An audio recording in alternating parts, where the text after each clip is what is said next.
طيب الجزئيه رقم 14 بقى يا شباب، وهي حل معادله في مجهول واحد من الدرجه الثانيه. من الدرجه الثانيه يعني اكبر اس عندك في المعادله بكام؟ 2. تعالى كده نشوف مثال عندنا وبيقول لك اوجد قيمه ايه. المساله الاولى بتقول لك a تربيع سالب 27a زائد 162 بتساوي صفر. اول حاجه لازم تكون المعادله مرتبه. طيب مرتبه ازاي؟ ركز كده معايا. يبقى اول حاجه اهو ترتيب ايه المعادله. خلاص، ترتيب المعادله بكل بساطه يعني الاي تربيع اللي هو او الاكس تربيع ايا كان الرقم يعني. خلاص الرمز اللي عندك ده يبقى هو اول حاجه، بعد منه الاي بس من غير تربيع. وطبعا اي تربيع ممكن تبقى موجب او سالب، والايه بس من غير تربيعها ممكن تبقى برضه موجب او ايه او سالب. بعد كده الحد المطلق موجب او سالب الايه الرقم او الحد الايه المطلق الموجود في المعادله. بعد كده يساوي، بعد كده مين؟ الصفر. لازم تكون المعادله هنا مصفره، خد بالك بقى. تمام. طيب هل هنا المعادله مرتبه؟ ايه تربيع بعد كده ايه بعد كده الحد المطلق بعد كده يساوي بعد كده صفر. خلاص على طول بالاله بقى. طبعا هي ممكن تتعمل من غير اله، ان انت تفتح قوسين وتوزع الايه تربيع ايه في ايه. خلاص وهكذا. بس احنا ايه نعملها بالاله على طول.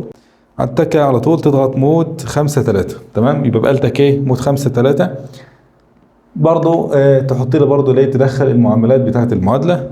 المعامل بتاع ايه تربيع واحد بالموجب بعدين يساوي، بعد كده المعامل بتاع الايه سالب 27 تضغط سالب 27 بعدين يساوي، بعد كده الحد المطلق 162 بعدين يساوي.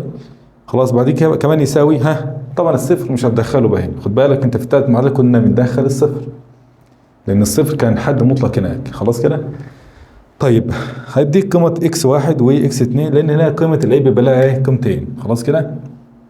يبقى انت عندك هنا ايه قيمه الايه ممكن تبقى 18، والقيمه الثانيه للايه ان هي ممكن تبقى كام يا شباب؟ ممكن تبقى 9. خلاص. طيب عندنا كمان مثال اهو. اول حاجه لازم ترتب المعادله. هل المعادله هنا مرتبه؟ لا. يبقى انت لازم ترتبها الاول. انت عندك هنا 2 a تربيع صح كده اهي 2 a تربيع. هتعدلها موجب 5 هناك بإشارة ايه مخالفة. يبقى سالب 5 a. تمام. وال 33 برضو تعدي معاه برضو سالب 33. الكلام ده بيساوي صفر. طب افرض احنا عدينا ال 2 a تربيع هنا بالسالب عادي. خلاص كده. يعني كده هتبقى ايه كأنك ضربت المعادلة في سالب. كده هتبقى سالب 2 a تربيع موجب 5 a موجب 33 بيساوي صفر. وبعدين بآلتك بقى تدخل المعاملات بتاعتك برضو مود 5 3. 2 يساوي سالب 5 يساوي سالب 33 يساوي. هيديك القيمة الأولى 5.5 والقيمة الثانية كمان يساوي ديك ايه سالب 3. يبقى كده الايه لها قيمتين، يا إما 5.5 يا إما الايه بتساوي كام؟ سالب 3. ماشي يا حضرات؟ بس ادي يا سيدي. وعلى فكرة هتقابلنا في بعض المسائل في الفصل الأول. خلاص، فأنت لازم تبقى انت عارفها برضو من هنا.